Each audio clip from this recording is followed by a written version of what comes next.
So I'm Nishant Singh Pawar. I'm the community group leader for Letterkenny Trailblazing community group, and I'm also a system specialist, Salesforce developer for Primerica here in Letterkenny. And I have 8 certifications. I'm a ranger on Trailhead, loves music, and plays guitar for hobby. And I come from India. That's about me. And next we have our speaker, Peter Chitam, Senior Director, Developer Evangelism, Salesforce for EMEA region. Uh, Welcome, Peter. Thank you very much for joining us today and talking about Lightning messaging services and taking some developer Q&A. Thank you, Peter, for joining. Everyone, really happy to be here. Thank you, everyone. Thank you for joining us today for the TrailheaDX 2020 Global Gathering. Welcome you all. And let's see what's agenda today. So today's agenda is we'll try to go into the TrailheaDX 2020 recap. Then we'll do the certification voucher quiz. And then we'll do the session for Lightning messaging services, which will be delivered by Peter. Then we'll have a give back session. We'll talk about what you can do to give back to the community. Then we'll have a developer Q&A with Peter. So you can keep your questions and ready for that session. Finally, we'll have the duck race for the certification voucher. So that's a small quick agenda. Before I jump in, forward-looking statement. So I would be talking about some of the highlights and features, products which are presented in TrailheaDX. So any purchase decisions or investment decisions, if you are making, make them based on the generally or publicly available features and not based on the ones which are on the roadmap. So I'll start with the main show highlights which were there in the TrailheaDX, and then we'll go deep into the individual sessions. I will try to cover admin session and developer session mainly, and also some of the highlights on the community side, what new things were added for the community. So starting with Salesforce Customer 360. So Salesforce Customer 360 was launched in last Dreamforce, and it has been re-evaluated and brought in TrailheaDX as well, where you can uh, make your org as a single source of truth, where all the apps you have, Service Cloud, Sales Cloud, Community, all the cloud applications can uh, go in together and talk between each other with contact as the base. So, and also you can improvise and I think, can everyone please be on mute? Thank you. So, and you can also leverage the Customer 360 platform to include all the other features like Einstein Analytics and Trailblazer community and those things. So also in this whole new platform, Salesforce has introduced the work.com, which is helping all the people to reopen safely in the COVID crisis. Platform building blocks. So platform is like the whole Salesforce platform is now converted into a set of building blocks where they're great because you can use all those small pieces and put in place together to build some useful customer experience. And uh, this this is digitally you can use it and embed to work from anywhere. Uh, Kind of platform where it is integrated with all the security, AI, all those features which you have on the platform.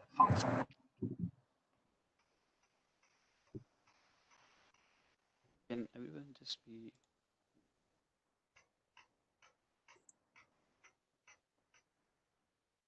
thank you. So that was about all the various platform building blocks, which the whole platform has converted now into the building blocks, which you can join in together to make some amazing applications for your business. Moving next, we Salesforce introduced Salesforce Anywhere. So this is a new feature to integrate and collaborate between the end users very effectively, where they can see who all are live present on that particular case record or any app page, and they can do a video call and chat in line the Salesforce and talk about that particular record or whatever they are currently working on, and that improves their experience and can solve those things, cases or any activity very quickly. So that features comes in from Salesforce Anywhere, where it has included all the things like data from anywhere, work from anywhere, all those features which are part of Salesforce Anywhere. Then there were some great developer tools which were also highlighted in TrailheaDX. So first one was DevOps Center. So DevOps Center is to uh, give the CI/CD application features to easily automate the releases with Salesforce, where you can admins can also easily use the declarative tools and use the source control features with those declarative things and collaborate very effectively with the programmers and the developers at the backend and release the things at the end faster. And then there was the next is Code Builder, which is the web-based dev platform, which is optimized for Salesforce and powered by Visual Studio Code Spaces, where you can get all the features what you have in the VS Code now in the web browser. So that was really a great tool introduced. And then last was Salesforce Functions. So that is kind of serverless functions which you can write the programming code out of Salesforce in any other application like languages like Java, Node.js, and then use all the low code or programming code in Salesforce, like calling those functions from within your Salesforce using flows or anything else, process builder, and you need not to worry about them. You can just test them or run them through your SFDX CLI as well. So those were the main highlights of the session. Now I'll go into individual session highlights. So I'll start first with the admin session. So what we discussed in the admin session. So admin session mainly it was about new features for admin. So it first was the dynamic experience using dynamic forms and the walkthroughs. So Salesforce brought in a feature to customize your record page and break it up and make it dynamic. So and you can where you can add add more flexibility on your record pages to add various fields and arrange them effectively. And second was the in-app guidance, where you can create walkthroughs in the in-app guidance now to walk the end users on the various steps they should take to complete a business process. I just brought in some quick screenshot to see how does it works. So you can see this is our record page where we can break it up. So earlier we used to have the record page, the details coming up from the page layout, whatever we define on the page layout, all those information comes up as it is there. But now you can break that record detail page into various components, and then you can drag and drop fields just how you do on the standard page layout editor. And you can do even more. You can make the fields visibility and control all those things based on the criteria of the data, like how we used to do in the Visual Force pages. So it gives you more flexibility now to manage your pages in the app builder. So that's about the dynamic forms. Moving next, walkthroughs. So earlier, Salesforce launched in-app guidance. Now in that in-app guidance, we also have walkthroughs. So walkthroughs are something like you can design a step-by-step process in Salesforce where you can help that. So this is the guidance pop-up, which you can define all the information which user needs to complete for that particular step on that page. And these also help him navigate to the next action. So first step, it's let's seeing all the information on this page, and let's say on the second step, you want to take him to a case record page. So on clicking to the next, it will directly jump into the uh, case record tab, and it will open that particular tab or a list view which you want. So you can control the navigation as well from this tab.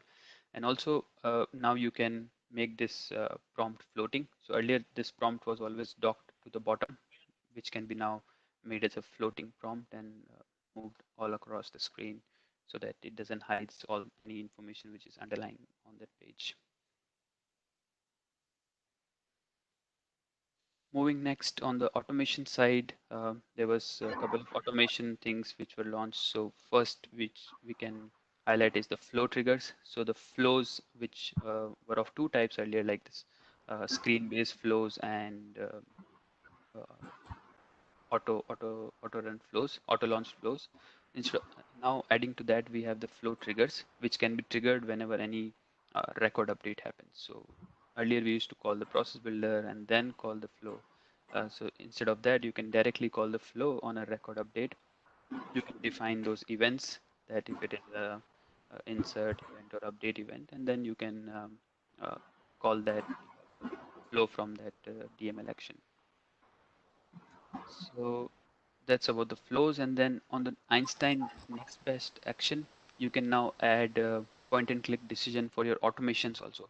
So earlier the Einstein next best action was giving you suggestions for updating the case record, you sending out some information to the customer on new renewal or those things. But now you can use the Einstein next best action for your automation process, like suggesting the user to trigger this particular flow on this particular scenario. So if those scenarios meet, it will suggest the user to run that particular flow automation in your system. We're talking about the next best action, Einstein next best action. So that gives you a feature to now automation to your automation and processes, that what next flow or a trigger should be run based on the scenarios Einstein is predicting. And also things which are coming up in winter 20 on the roadmap is multi-column screens on the flows. So in the flows where it was only always a single column and you need to arrange the things in a single column fashion, where you can have multiple columns there, and just how we have in the dashboards. So we will have multiple column screen there, and resize all our input forms, and we can insert images or all those things on the flow to make it look more UI friendly. And and the and really great feature which I would like to highlight is auto layout mode.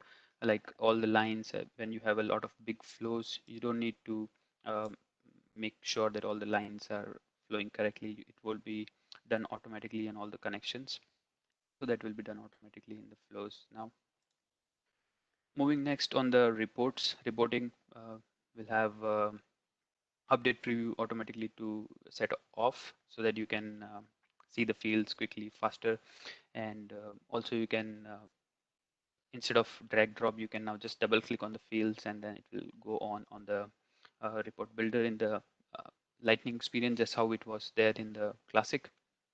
Then you have row versus summary formula. So at the moment, when we create a summary formulas in a report, it's on the summary level, where you can now add the row level information, just similar to how we just have a formula field. You don't need to create those formula fields for your reports, and you can just directly use it in the report, create that formula and use it.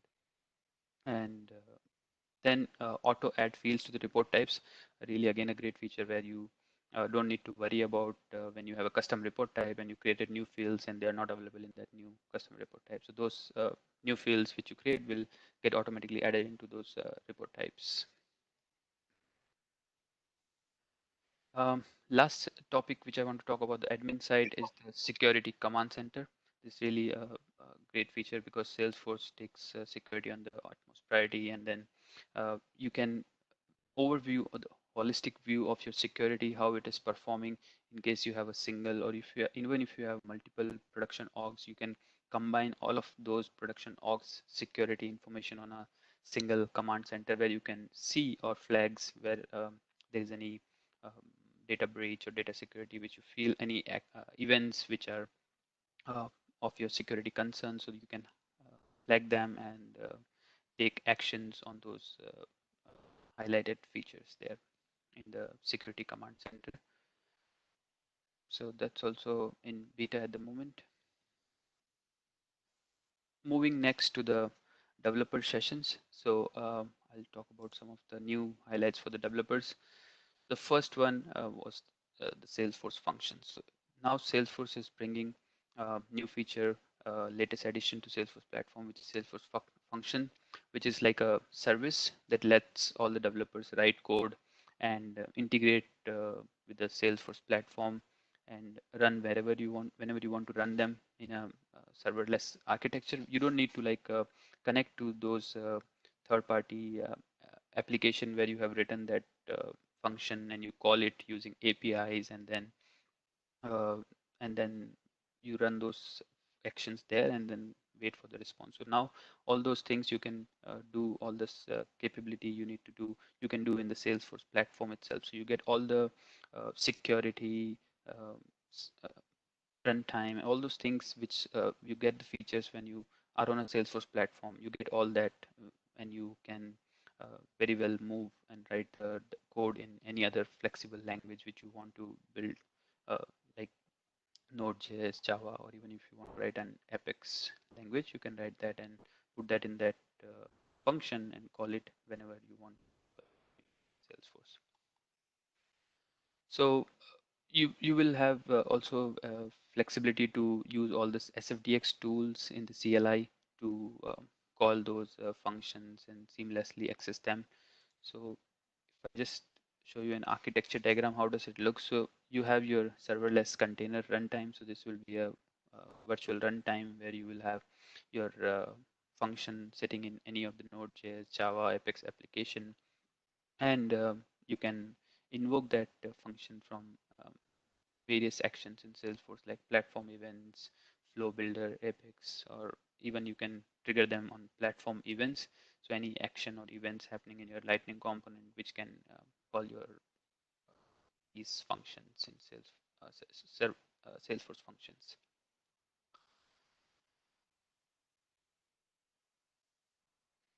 Next is the new features for Apex. So there are a lot of new features added into Apex, which will help us do things very quickly and efficiently. So I think all of us are aware of Apex, what Apex is. So Apex is the solution for like Salesforce platform, and these are some highlights which was brought in, presented in TrailheaDX. So it is running over like 105 billion requests just in a month, and also the Hammer architecture, which runs all those test classes which we have in Salesforce to make sure that the platform is backward compatible, strictly backward compatible. So Sales Apex was released in 2006 and it's still able to, with the latest version of Apex API, it is still able to run all those code which was written in 2006 backward compatible. So Salesforce at the backend take care of running all those tests and scenarios to make sure that it is strictly backward compatible. So what additional we got in as an Apex feature, that was a safe navigation operator. So this is question mark. So that's the operator which we have, Salesforce safe navigation operator. So this will help us not to write a lot of null checks. So all those null check will be done based on this safe operator. So you can see uh, this is a line of code which we can see like it is getting some character hobby details from a cache. So the cache can be cache and the cache partition can be very really dynamic, and it can vary based on different scenario. So here the first step, it is checking the partition details and checking if the partition is not null, first step. And then if it is not null, it get the additional character details, and then those data, if it is not null, then it get the hobbies. So you can replace all this big line of code with just single line of code where you first get the partition and then do a null check and with the safe operator, and then get the character names or the character details from this get character name function, then do again another null check using the safe navigation operator, and then do the get hobbies. So this makes life very easy. You don't need to write all the null checks, long null check scenarios, because in this previous scenario of the code, we have a lot of things, major portion of the code doing just null checks and not very much productive. So we can change that into a one line of code. Next is about the Einstein features for the developers. So there are two major Einstein features, which is Einstein Vision and Einstein Language. So there are tremendous improvements on those two areas, Einstein Vision and Language. So which will help you uh, do automated data entries using the OCR, Lightning Einstein OCR, and do the sentiment and intent analysis based on what the user is typing, so analyzing that language. And in that there are more multiple language additions which have been done to support, and the business card reader, and those are still in the pilot, but you can use the OCR APIs and write your own code to read the text from the any image. So let's see what are those. So in Einstein language, we have these two major segments, Einstein sentiment and Einstein intent. So the sentiment analysis helps you find out scenarios like if the customer has written some information, so you can find out that is the tonality of that speech is positive, negative, or neutral. You can find out those emotions. So you can use that in the surveys where you can see what's the response of the audience. Is it a neutral, positive, or negative in the surveys, and you can categorize them very well. And then second one is the Einstein intent. So intent is like understanding the language this completely and finding out the meanings from out of it. So you can set a data model in Einstein, give out some scenarios that if these are the text and these are the words captured in it, this is related to uh, product release, or this is related to some uh, damage, or these are for the support cases. So you can find out that intent of behind any message which is there. So you can see in this here scenario here, the end user has written problem with the shipment. So with that, the bot agent, Einstein bot, is able to identify that there is a problem there with the shipment, and uh, the response is that I will try to help you. So that way you can customize the user experience there. Moving next to the Einstein vision. So that is about image classification. So the first part is recognizing the complete image and finding out and subject of that image. So you can give data models of various images and say these all are the cat images. These are the like whatever your products you have. So you can use that as a scenario for your products you have, and then you can use that in future for identifying those products whenever some scenario where you have the customer returning that product back to you, and you can just scan that product and it gives you all the details about that particular product. That's one example. And second example is object detection. So in this, you are able to even drill inside the image deeper and find individual components of an image and map them to particular things like, so here in this scenario you can see a car there, and it's coming back for some uh, insurance or something, and then you can detect based on the image that all these parts like tire and the frame are the damaged or not. So those kind of thing you can identify based on the individual image contents analysis in the Einstein object detection. That was about Einstein vision. Continuing to that, the Einstein OCR, which I talked, which is the new feature where you can read the text from the image. So now you can have the ability to read extract the text from the images. So the best use case which we can talk is about reading the business card. So you have a business card, you just upload or scan that photo of the business card, and then it gives you all the results. So just an example of it is like you set the OCR task as text, and then you pass on a file. So you can use the camera as well, and in the phone, when you put this into an app, you can upload just the file, and Salesforce will the API will return back all the boxes where you can read a text and map them into all those variable values. And then you can use that raw JSON to populate all these values in some record or whatever you want to do to uh, make a business use case out of that kind of scenario. So that comes with the Einstein OCR features. Moving next, enhancements for low code or less code using Salesforce API. So a lot of enhancements on the API side, which we can do. And so mainly there are two new APIs, which is the Composite API and Composite Graph API, which are basically for, so the Composite API is for building up multiple requests or different kind of requests where you want to load some or you do some CRUD operation, you want to query some information.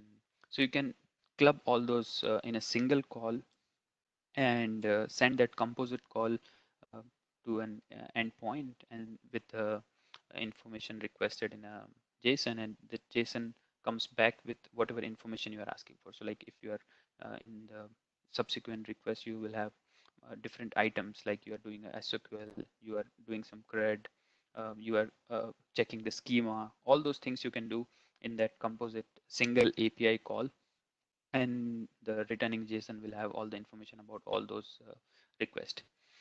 Second is the Composite Graph API, which is to handle complicated or lot of related records without doing multiple calls. So you can um, reference the all the data. You can structure your data in a JSON graph format, and then you can do CRUD operation. So Composite Graph API only supports the CRUD operations and not the schema and the query and all those things. It will just support the CRUD operations, but you can put them all the related records in a graph format and then push into the single API call, and it will take care of updating all those related relationship records, and you don't need to take care of uh, doing multiple calls, and in the integration making sure that the first call what the response was there and then map that particular Salesforce ID to the related record, and you don't need to do all those things with that Composite Graph API. Coming next to, there are new limits on the SOQL. So these are the new limits and the features on the SOQL side. So, and new functions added into the SOQL. I'll just go into that. So in the SOQL, we have new limits. So now you can have 100,000 characters in the SOQL instead of only 20 characters, which were earlier. And you can also have now up to 55 parent-child relationships in SOQL. So that's a great advancement in the limit side. And then you have additional fields, which would be into the SOQL, which is like fields all. So you can use this function fields alls to query all the fields, just like select star we have in SQL. So similarly, we have fields all, which will bring all the fields for that particular object. And then you also have fields custom to bring only the custom objects, custom fields in that particular object. So that is for the custom fields there. Moving next, unlock the productivity with modern tools. So I think we talked initially about the code builder, which gives you new IDE experience in the web.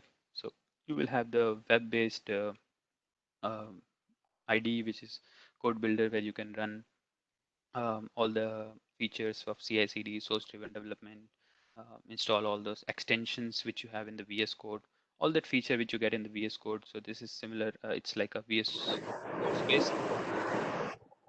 Hello. Which Hi. I'm good. How are you?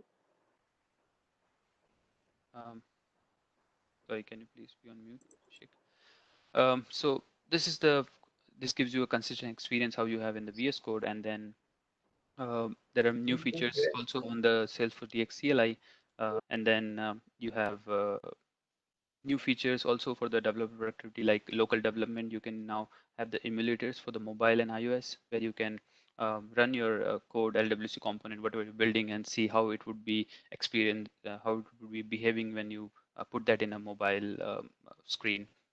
So you can run all those emulators, those features also. And also there's a on a roadmap, safe harbor, declarative SQL query builder tool coming soon.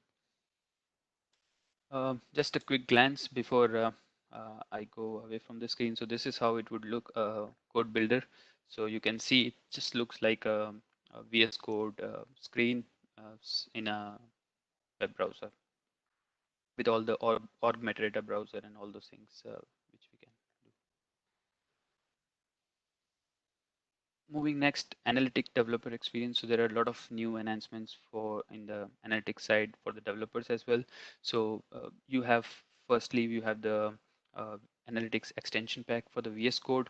So you can create all those new templates for Einstein Analytics and the app if through the Salesforce CLI. So you can run those commands from Salesforce CLI and create those draft apps and start building them quickly from there, and also keep them in the source tracking.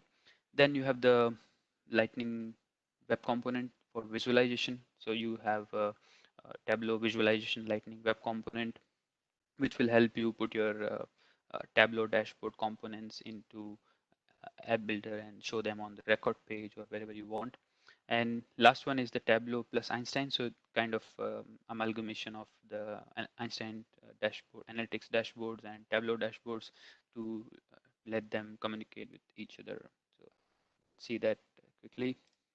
So the Tableau visualization, it will look something like this. So you'll have a new Lightning Web component called Tableau visualization, which you can drag and drop in the app builder and put your Tableau dashboard components there in that, and you can interact with them on the record page and see the various stats there. That's about the Tableau visualization component. And then moving next, Tableau plus Einstein. So you can see this is just a uh, uh, how it would look like. It's just a screenshot of it from the TrailheaDX. So you can see here it's a Einstein Analytics dashboard, and you have a Tableau visualization dashboard. Okay, so here you can see that we have the Einstein Analytics dashboard and the Tableau visualization component both sitting next to each other, and you can make them talk with each other based on the platform events, the application events which we have in Salesforce. So change it. So whenever you, let's say, click on any of the component here in Tableau component, so you selected a state there, and that will automatically filter out the data also in the Einstein Analytics dashboard, and that applies to all of these, like the top level filters, data filters, and all those things. So that's about Einstein dashboard. I think, and I'll just quickly run through very high level on the community topics what were brought in.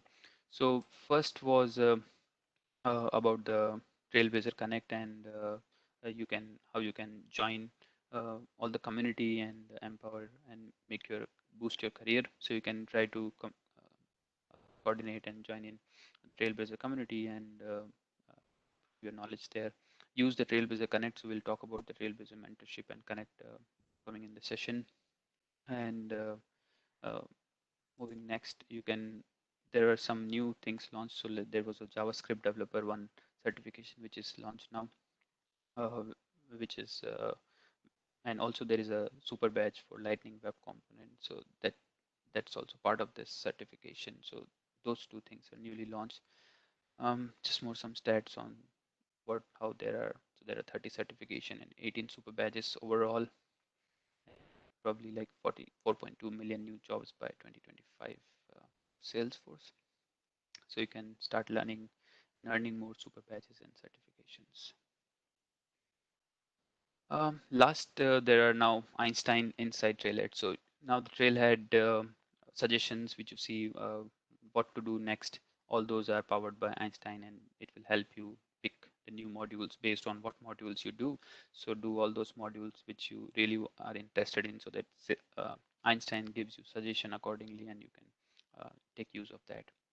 And there are new reminders features on the Trailhead Go, so you can install this Trailhead Go app on your iOS device and make use of it.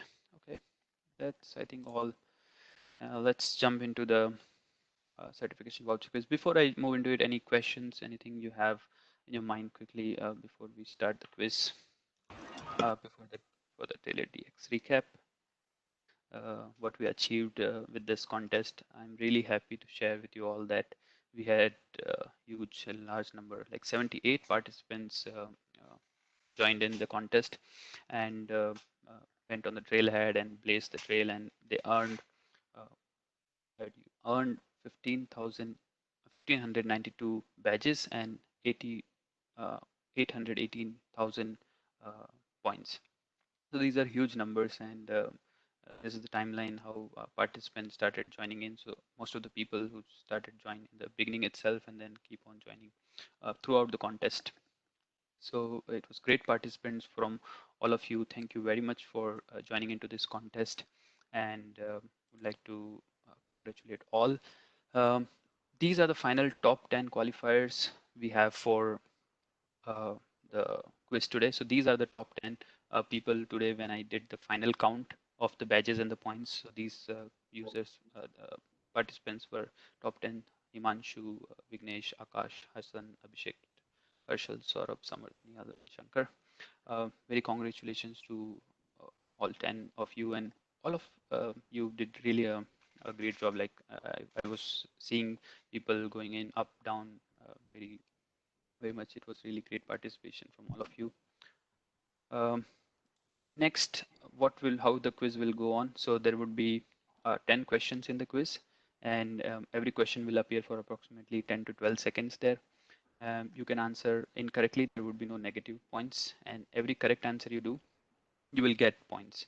And the quickest you answer, you get more points. So the first one to answer get 1,000 points, and the remaining ones get less points based on when they answer.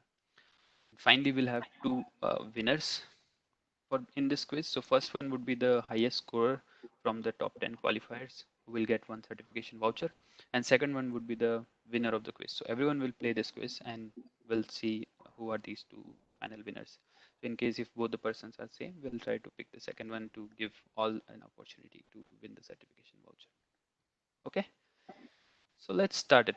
So you can go to this URL in your mobile phone. So you can just type in the URL bit.ly/lk hyphen dash quiz. So this is the URL which you can just go and write your full name in the nickname. That would be great so that we can identify you quickly. So we'll just have a quick duck race, and whoever wins that race will get the certification voucher. It would be a quick and fun thing. So just to register to this duck race, if you can just go to this link, bit.ly/lk-duck race. Has anyone already played duck race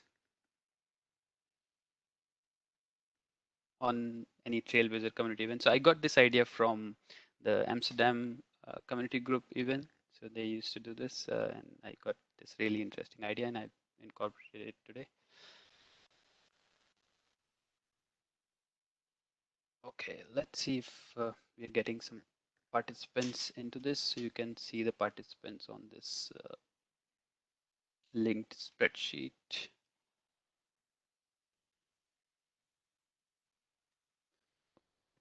39 people, sorry, 39. And we'll just go for 1 minute, which is, we have some less time. I'll just go for 1. It's fine.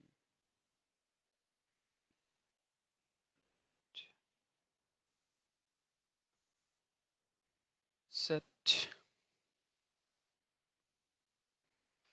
So what you have to do is you have all these ducks with your numbers on it, and you have to just cheer them with saying go, go, go, and they will run. So let's start the ducks to race. Here we go. Go, go, go, go, go. You can cheer them up. Go, go, go. Go, go. I don't know my number. That's on the spreadsheet. Go, go. Go, go. Okay, okay. Go. 23, 23 is taking the lead. The ducks, oh, the red one coming in. 29, oh, it's 25, 25, 9 from nowhere. 9, 9, 9, 9, 9. Go, go. Oh, 16. No. I think I'm listening less cheering. Ducks are not encouraged. Duck number To 10 encourage is them. wearing a mask. Yeah, taking care of the COVID situation. The last phase, and the winner is duck number 30. 1. 30. Okay. One was so close. So the duck number 30 wins. So the one with 31 in the spreadsheet.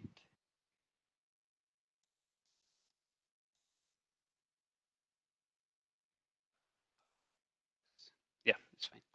So the last part is you can go on Trailhead and do the Trailblazing together quest. So there is a quest on Trailhead supporting the Trailblazer community gatherings, global gatherings for TrailheaDX.